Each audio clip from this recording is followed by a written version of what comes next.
Lu pernah gak sih ngerasa jadi atlet lari, tapi cuma larinya di tempat? Maksud gue, lu niat banget mau ngerjain sesuatu, tapi ujung-ujungnya gak maju-maju. Malah muter-muter scroll IG, buka TikTok, terus buka YouTube. Pas lihat jam, udah tengah malam aja. Ya ampun, ini kerjaan siapa yang gak kelar-kelar? Ternyata kerjaan gue sendiri. Terus gue mikir, kenapa sih kita suka banget nunda-nunda? Apa kita diam-diam hobi bikin stres sendiri? Padahal kerjaan itu nggak akan jalan kalau kita cuma tatap-tatapan sama layar laptop. Jadi hari ini kita bahas fenomena nunda-nunda kerjaan ini. Siapa tahu abis nonton video ini kita semua jadi manusia super produktif. Ya paling nggak produktif seminggu lah. Setelah itu balik lagi ya nggak? Hehe. Gue mau cerita nih, dulu waktu gue kuliah gue sering banget nunda tugas. Waktu itu tugasnya cuma bikin makalah sejarah. Lu bayangin, cuma ngetik 3 halaman, tapi gue berhasil nunda sampai seminggu penuh. Rekor banget kan? Hari pertama gue bilang, nanti aja, masih panjang waktunya. Hari kedua gue main game full seharian. Hari ketiga gue bilang, besok aja deh, biar fresh.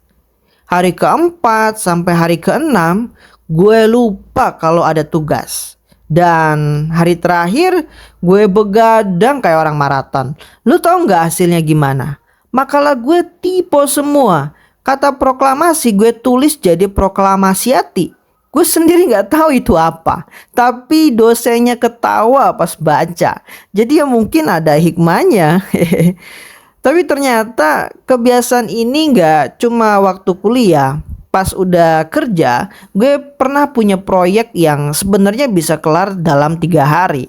Tapi gue tunda tuh sampai 3 minggu. Alhasil klien gue nelfon sambil bilang, "Mas, deadline-nya udah lewat 2 hari nih." Gue jawab santai, "Oh iya, itu lagi gue rapihin, tunggu ya." Padahal mah di balik layar gue kayak atlet karung. Paniknya luar biasa. Relate gak sih? Jadi kenapa kita suka nunda? Ternyata ini bukan sekedar malas.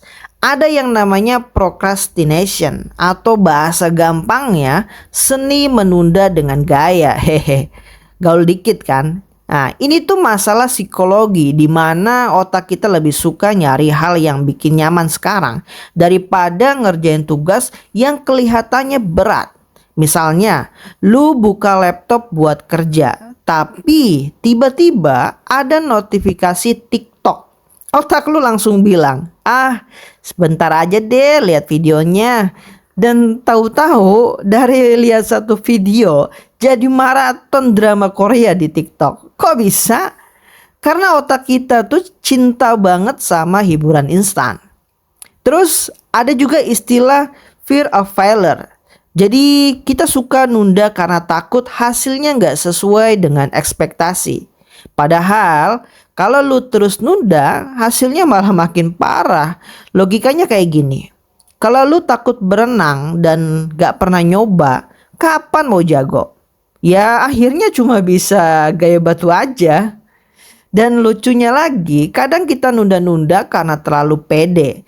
Gue sering banget ngomong, gampang ini mah, tinggal dikerjain nanti. Nah, tapi kata nanti ini itu tuh berubah jadi besok, lusa, sampai akhirnya ketemu deadline. Sakit tapi gak berdarah ya gak? Oke, sekarang gue mau kasih solusi yang bisa lu coba. Tapi ingat, tips ini gak instan kayak mie goreng. Lu tetap harus usaha. Nah, apa itu? Nah, tips yang pertama, gunakan teknik Pomodoro. Nah, jadi lu kerja 25 menit terus istirahat sebanyak 5 menit. Nah, gue kasih nama teknik ini ngupas bawang karena pelan-pelan aja tapi akhirnya beres. Set timer, fokus kerja, dan jangan buka HP kalau ada notifikasi. Nah, pura-pura nggak lihat. Bayangin aja itu mantan yang ngeghosting, ya nggak? Hehe. Nah, lalu yang kedua, Bikin to-do list simple. Nah, lu tulis 3 hal penting yang harus kelar hari itu. Jangan 10 ya, nanti malah jadi galau kayak milih menu di warteg. Nah, fokus aja sama yang benar-benar harus selesai hari itu.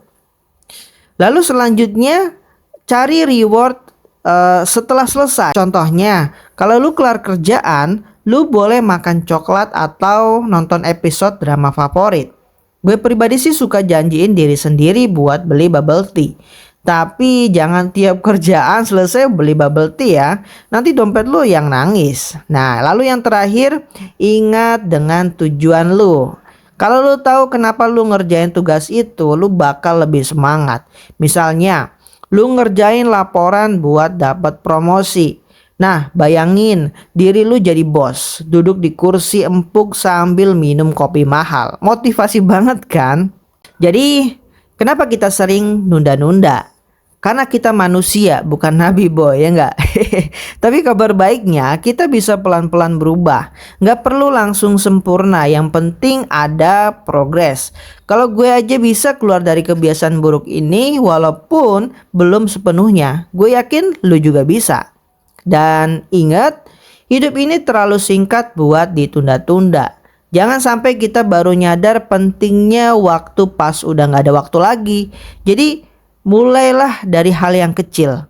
Mungkin setelah nonton video ini, coba deh buka tugas yang lu tunda-tunda dan mulai sedikit demi sedikit. Terima kasih udah nonton sampai sini. Gue tahu waktu lu berharga, jadi gue seneng banget kalau video ini bisa kasih lu manfaat. Kalau lu punya cerita tentang nunda-nunda, tulis di komentar ya. Gue pengen tahu pengalaman lu. Sampai jumpa di video berikutnya. Dan ingat, mulai aja dulu, nggak perlu nunggu sempurna. Saya Ulul, sampai jumpa.